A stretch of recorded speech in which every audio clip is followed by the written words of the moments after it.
eu fazer uma pergunta para o senhor com relação ao para-direito. No verbete do para-direito, na seção elencologia, masculinologia e feminologia, o senhor começa, lá na elencologia, o senhor começa com a consex livre.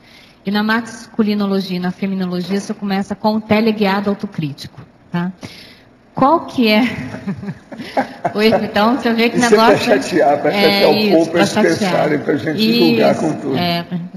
Como que, não dá valor para isso. Como que é o efeito da autodispersidade com relação ao para-direito? Por que ali o senhor não incluiu, não começou com ser desperto?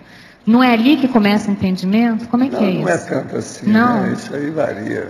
Não é bem assim, não. Na dispersidade, o que é? Um para-direito entrevisto ainda? Pelo seguinte, uma pessoa, ela já pode estar até mais desassediada, mas ela não conhece nada sobre a dispersidade. E outra coisa, ela pode ser desassediada porque os assediadores têm medo de chegar perto dela. Não é porque ela tem autoconsciência da condição melhor, benigna dela. Não é isso. Você está entendendo como é que é? Então vamos devagar com isso aí. Não é bem assim. Mas por que ele que o senhor pelo menos não colocou a semiconsciência no início da elencologia? Não, isso é para chamar a atenção, para a gente julgar com os vários níveis, né? Para a pessoa ver o que faz. Eu, por exemplo, aqui, nessa altura dos acontecimentos, eu sou um cara que vive estudando semiconsciencialidade, que é o que me interessa atualmente. Mas cada um aqui pensa do jeito. Tem gente lá que está pensando na TENEPS. O outro está pensando que quer um OFIEX de qualquer maneira, que já está chegando com 18 anos de TENEPS. A semana passada teve gente me falando aí sobre isso. E por aí vai, cada um tem o seu nível. Isso aí varia. Agora, professor. Mas não tem nada. O problema é você pensar. Pensa bem o que eu acabei de falar com a Mercedes. Ela pegou primeiro os 4 do polinômio. Eu mostrei para ela um terceto do mesmo nível, mas outras coisas. Tudo ali, ó. Entende? A cosvisão. A pessoa não ficar presa aos conceitos super primários, ou grosseiros, ou elementares, ou rudimentares. Tem que subir, tem que caminhar. Performance. Agora, com relação à dispersidade, eu não conheci o Manuelzinho, mas qual era o nível de consciência do estado avançado dele, apesar de ser... De quem? Do Manuelzinho, seu amigo. Sim. Não, o estado avançado dele, ele tinha uma coisa. Por exemplo, até um certo ponto, ele era até melhor do que o Chico Xavier. Mas, no entanto, o trabalho do Chico Xavier era imenso. Atingia muito mais gente. Isso tudo pesa na ficha, a gente tem que ver. O amparador, o evoluciólogo é que vai ver. Mas ele era bom pelo seguinte, ele era bom no exorcismo, no desassédio. Ele já tinha força, mas ele estava muito ainda enroladinho. Ele tinha um filho muito doente, ela conheceu, viu tudo, entendeu? Agora, ele era bom dentro das coisas dele. Mas... Uma outra coisa, ele me viu a primeira vez, eu menino, e falou assim, não, você, quer dizer, ele conhecia alguma coisa. Ele não tinha, por exemplo, esses detalhes que eu falo aqui, da parapsicosfera da pessoa, como é que eu sei, a mediunidade impressiva, eu não tinha ideia de muito disso. Ele era espontâneo, ele era a força bruta, ele era instintual dentro do processo, mas era bom o nível dele. O que você fala sobre ele que você conheceu? Mas é isso mesmo, ele era assim, instintual. Agora, ele tinha uma aura de bondade, de benignidade impressionante. Total. Impressionante, assim. O ambiente em que ele estava... É aquilo que o Chico queria virar de santo. Ele já era um santo natural. Um ambiente de benignidade, assim, de bondade, de fraternidade e acolhimento impressionante. Mas a gente via que ele era uma pedra bruta, né? Ele precisava ser bruta, lapidado. É esse paradoxo. Mas ele era pré-desperto. É esse paradoxo que eu queria saber.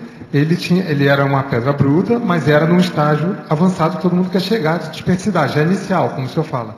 Mas qual era o nível dele de autoconsciência de ser desperto? Não, uma coisa ou outra ele sabia o que eu falava com ele, mas não do jeito que eu explico para vocês. Vocês entendem muito mais disso do que ele naquela ocasião. Agora, hoje ele já melhorou isso tudo, já superou tudo.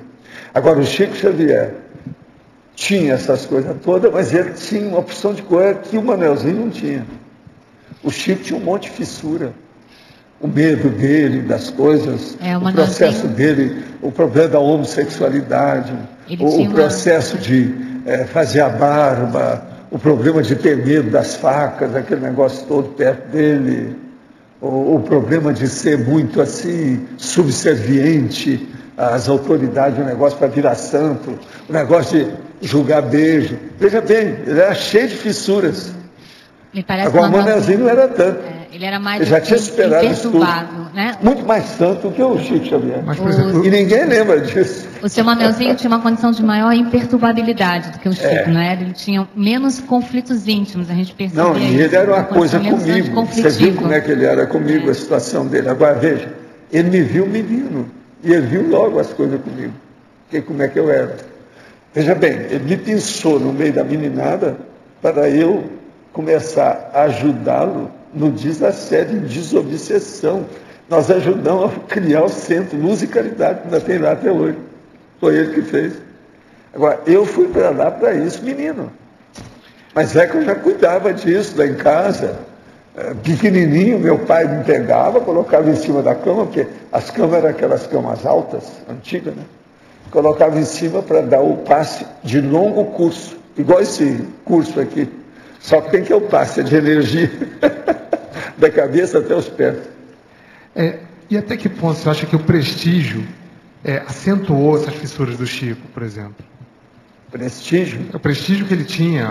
Não, isso tudo melhorou demais. Mas veja, melhorou por quê?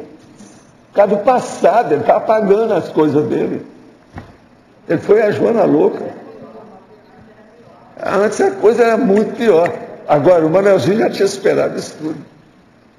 Outra coisa, ele não estava ligando para nada de aparecer, pelo contrário, ele tirava por fora. Eu queria até fazer mais lá fotografia com ele, milhões de coisas, ele estava querendo. Não, só nós aqui, eu queria, só com você, vem cá. Um problema. Professor, você está entendendo? A gente tem que entender essa maturidade da consciência. Ainda nesse bojo, o senhor falou assim, as pessoas às vezes são desassediadas não porque elas entendem do assunto, e sim porque os assediadores têm medo de chegar perto. Tem medo, porque ela já criou uma refratariedade em matéria de assédio. Mas, às vezes, ainda não tem tanta força, porque ela não tem noção ética, cosmoética dessa condição. Tem muito disso. Esses, às vezes, se virar de uma hora para outra, às vezes ele pode melhorar rapidinho. Num caso desse, pode fazer aí uma mutação grande. Às vezes ocorre, mas é muito difícil. Quase sempre a pessoa carrega tanta consequência nisso aí que é difícil. Eu vejo por causa do Rousseau. O povo está falando Rousseau até agora, e alguns condenando o Rousseau. O negócio lá da Inglaterra, estão metendo o pau nele. Coitado, eu estava pensando nisso tudo. Assim, como é duro. Você viu isso? Viu? Pois é. Como é duro, hein, meu amigo? Não é fácil. Professor Waldo. Processo